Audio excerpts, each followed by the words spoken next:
Hi everyone, I'm Melanie, your close to my heart maker. Welcome to Mel's Stampin' Gallery. Today I want to show you how I used the Many Wishes card making stencil and also these card front stencils to create these backgrounds and embellishment clusters for a scrapbook page. So let me clear this out of the way and let's get started.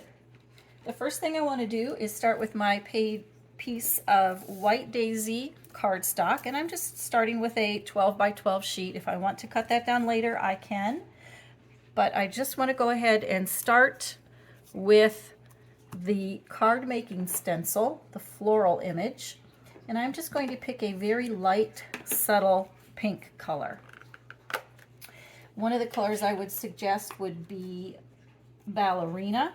That's a beautiful light pink color. And I will link all the supplies that I use down below. But the first thing I want to do is just place my stencil randomly on the paper, ink up my blending brush, and just slowly and gently work it in there. And I guess I should put down a piece of low tack tape, even though it's okay if it moves a little bit, but it's just easier. So I'm going to put down a piece of that low tack tape, ink up my blending brush again, and just rotate in circular motions the blending brush. And I'm just going to keep doing that back and forth and picking up more ink, and also going both directions, right to left and left to right, so I get the whole thing. Then I'll just pick that up and move that over. Again, I don't care if it's straight or not. I don't want that. I just want a very organic, free-flowing image, and I'm just inking up and doing it in a circular motion and continuing to do this where I think I might want just that subtle pattern and that subtle color to show through.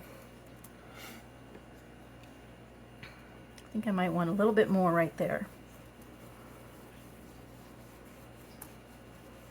All right, and then again I will move it over, and I'm liking how that's looking so far, but I do want it to go all the way to the edge. So again, repeat the process all the way to the edge. And of course, if you want a darker color, you could use a darker color like Sangria, which that would be really a dark color. Or Mulberry is also a pretty one, and I'm going to use some of those similar colors when I make the embellishment cluster that you will see later. All right, so that's looking pretty good. And I think I want to get just a little bit more over here on the other side of the cardstock. So again, same thing I did before. Again, going off the edge of the cardstock and working my way back and forth.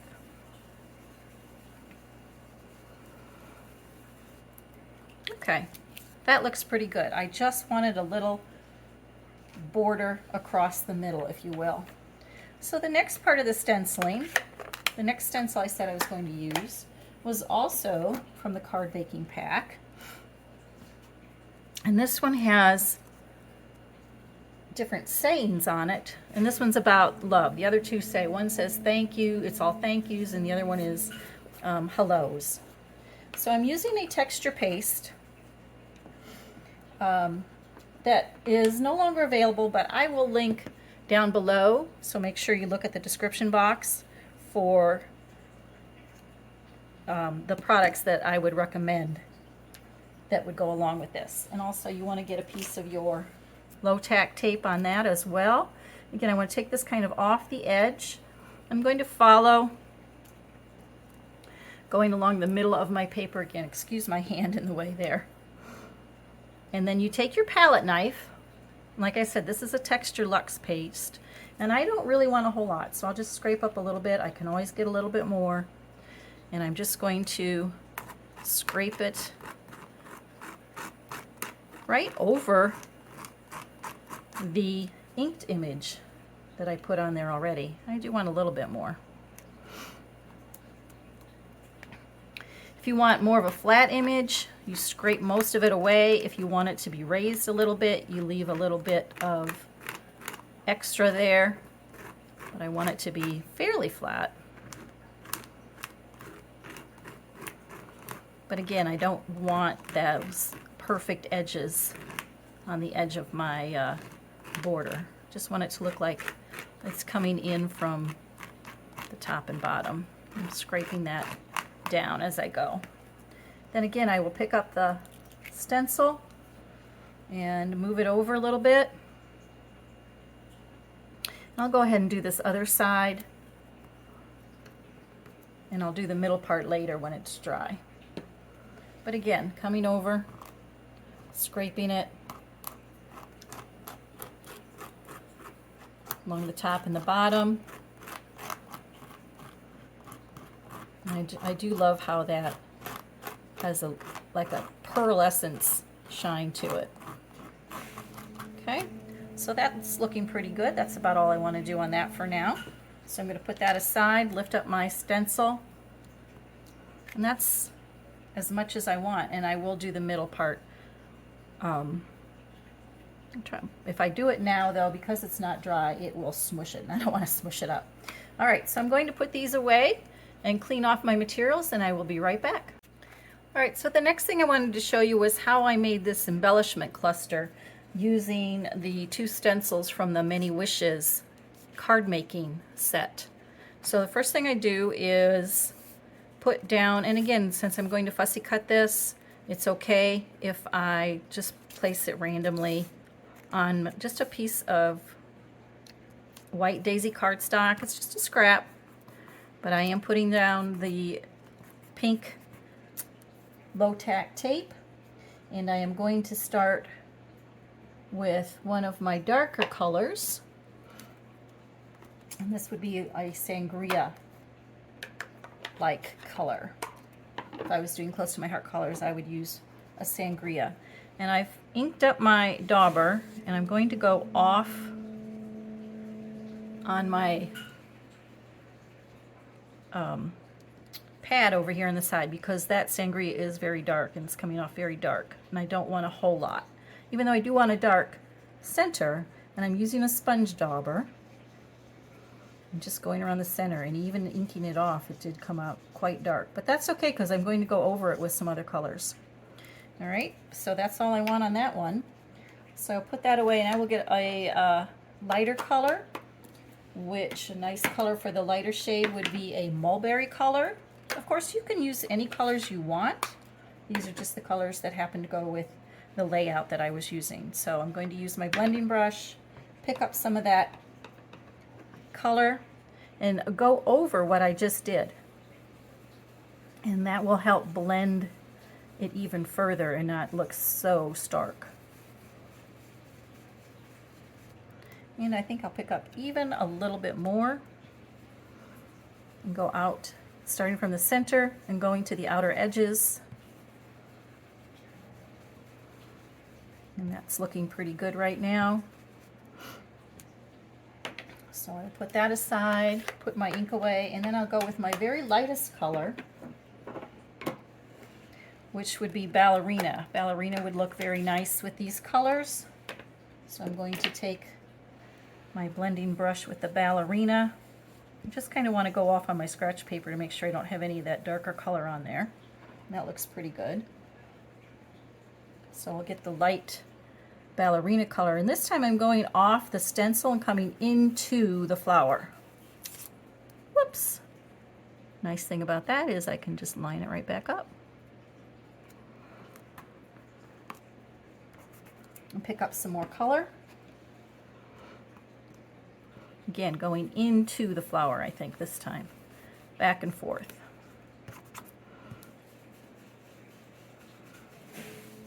I'm getting all that nice color. See how nicely that's all blending together?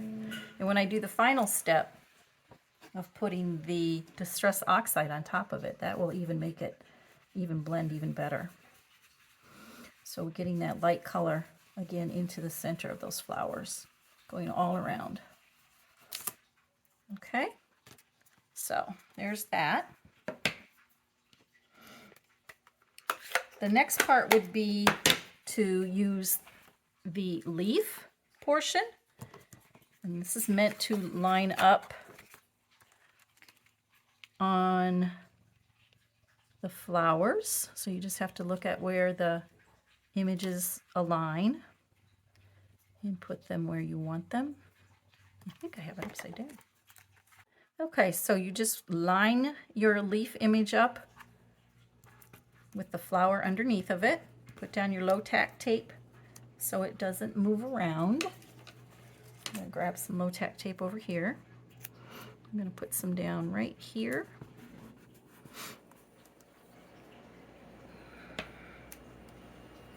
And this time I'm using a smaller brush and some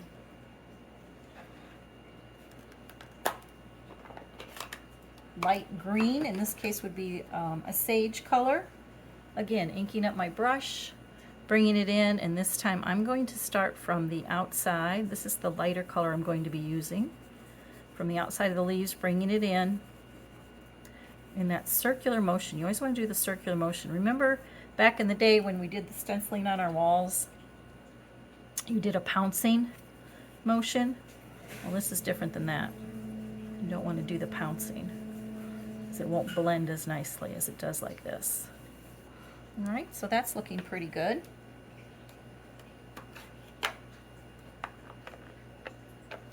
And then I will get my darker color, which would be a New England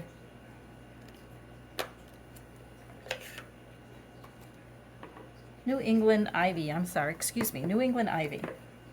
I'm a little new to these colors, and I just want to go on the bottom a little bit here and blend those in. Look how deep and rich those are. Just along the inside where the flowers meet the leaves. Okay, and that should about do it for the actual stenciling part. Then when I lift that stencil up, I have a beautiful image. All right, but what I wanted to do for the particular photos that I have in mind, this just looked a little too stark for me. So I'm going to go ahead and fussy cut these out, because for my scrapbook page, I did fussy cut them out. The thing about fussy cutting, some people love it, some people hate it. I don't mind it. I like it. So I'm going to go ahead and start fussy cutting that for you. The thing you want to remember is you're moving your paper and not your scissors. So I'm going to come to the edge here, and I'm going to turn my paper and open and shut my scissors. All right, I'm going to go ahead and finish that. Okay, I've got that fussy cut out, and it looks like that right now. Like I said, for the particular pictures I have in mind, that just looked a little too modern for me, and I really like the whole vintage vibe of things. So I'm taking some Distress ink, and this one is the Antique Linen, and I am going to, ink it up with my blending brush, and I'm going to start, oops, I don't want to do that on my own, on my VersaMat. So I will move that off, and I will use my all-purpose mat. And I will ink that up. As I said, I always start off of my image, off of my paper, and go toward the paper. It's because I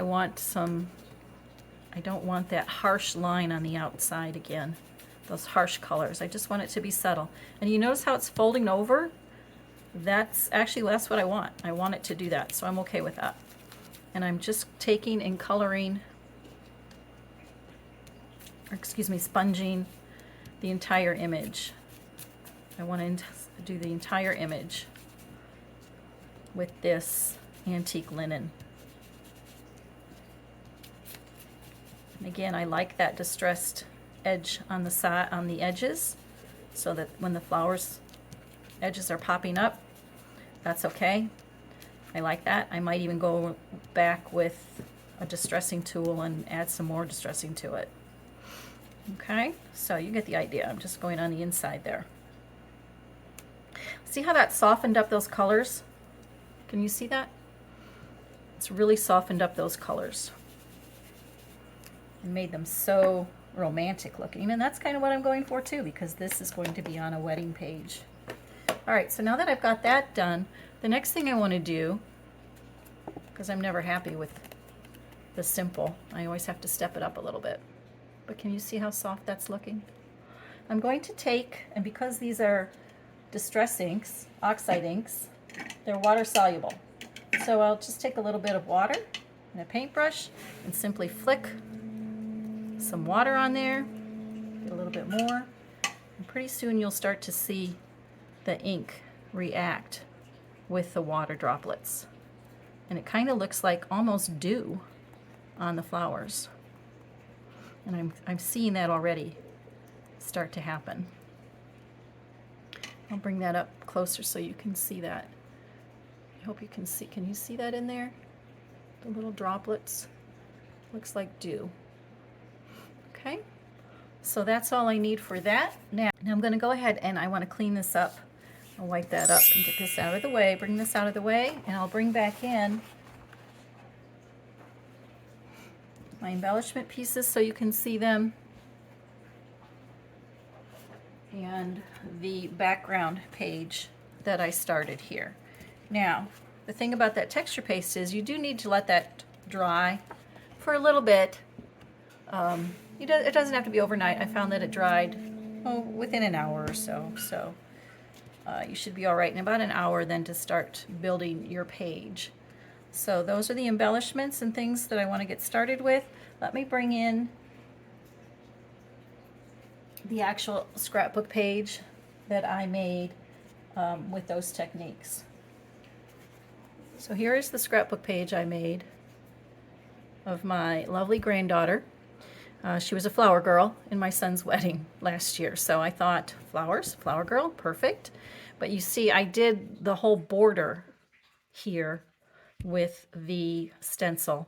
Fussy cut out the edges, just like I showed you on that cluster piece. And here then is the background that I sponged and put together. So that is one way to use the card making stencils for your scrapbook pages. And here we have some of the cards that were made using those Many Wishes stamp set and flower stencils. These 4 cards are part of the Many Wishes card making set. On how to make these 4 cards. And that is available until the end of May, and I will have everything linked down below in the description box. Let me bring in again that scrapbook page so you can see all the beautiful details of the stenciling. And I will be sure to have a couple of videos linked that showcase some other stenciling techniques. So that does it for today. So thanks for watching. We'll see you again soon.